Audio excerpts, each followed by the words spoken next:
When you hear the name Leadville, Colorado, you think of mining, gold and silver in the old days, and more recently, molybdenum. But mining now shares the culture here with mountain recreation activities. That's why Tom Baudet and some other property owners bought 862 acres of mountain above Leadville. Tom comes here to soak up the scenery. I love this land. I love the mountains and the green trees. And that's all I want it for, is just to be up here, to enjoy it. Baudet's land has 83 mining claims on it, but he says he's not interested in the mines. And I was not intrigued or interested in doing anything with any of the mines.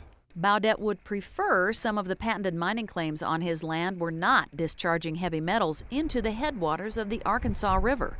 Bruce Stover of the Colorado Division of Reclamation, Mining and Safety explains. This water combines with runoff from mine waste piles and other draining mines to create a pollution source that there isn't anybody that's responsible for, so it's called a non-point source. It doesn't have any permit on it. Now it looks to be like natural mountain runoff. Is it dangerous?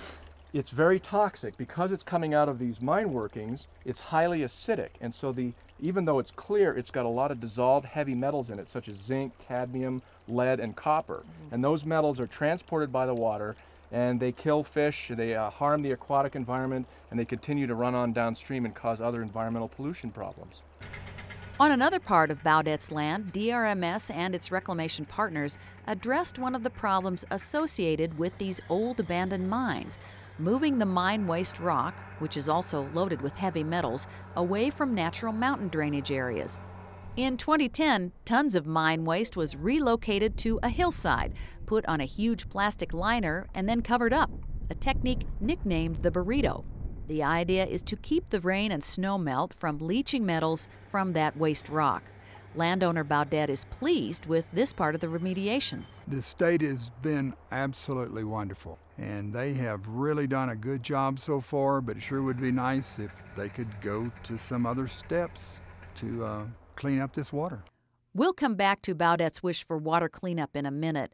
Down on another part of the mountain, Stover showed me an example of preventing the heavy metal acid mine runoff at the Niro Mine.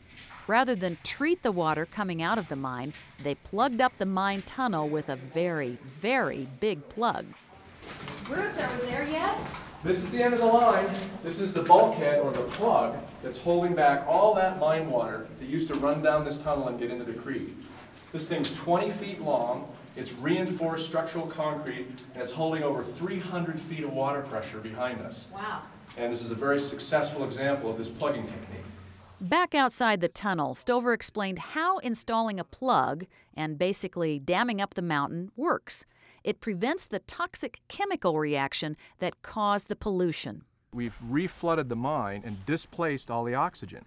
So without oxygen, you can't form the acid that mobilizes the metals that then get into the water. So the water moving through the mountain now isn't able to pick up the metals, and those seeps are much cleaner than they would have been. But there's still water draining from the mine opening. Yeah, even in the best plugging jobs, we always have a little bit of seepage, but we get it down to a level where Mother Nature, through wetlands and fens, can treat it naturally. So we've still reduced the load by 90% from this mine, and the last little bit is taken care of in these wetlands and fens below us. Let's go back to the Tiger Mine on Tom Baudet's land, with the heavy metal water draining from the opening. So Bruce, can something like the plug work here at the Tiger Mine runoff? No, unfortunately a plug won't work at the Tiger Mine because of the geometry of the mine workings and the fact that it's already collapsed and we can't get back in to even build a plug. And unfortunately, most of the abandoned mines in the western U.S. are like that. The plugging alternative won't work. Well, what can you do then to treat this water so that it reaches Clean Water Act standards? Well, one thing we could do would be build a full-on treatment plant with electricity and people operating it and things like that, but up in this high mountain environment, that's not really a practical solution, and it would cost way too much. Well, is there any kind of alternative that you can put in place? What we'd like to do is a partial treatment using a semi-active treatment system that uses natural processes. So what would that look like? Well, it would kind of look like what we're trying to do here, a series of ponds that use anaerobic bacteria to treat the water using these natural chemical processes that don't need electricity or any kind of infrastructure. The water would go through the ponds, be cleaned by the bacterial action, and then could flow back into the creek and then down below into the river. We could get 70 to 80% of the remaining metals out just using that technique.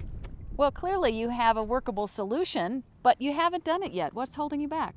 Well, unfortunately, when you talk about a partial treatment or partial cleanup, we have some bureaucratic stumbling blocks that prevent us from doing that.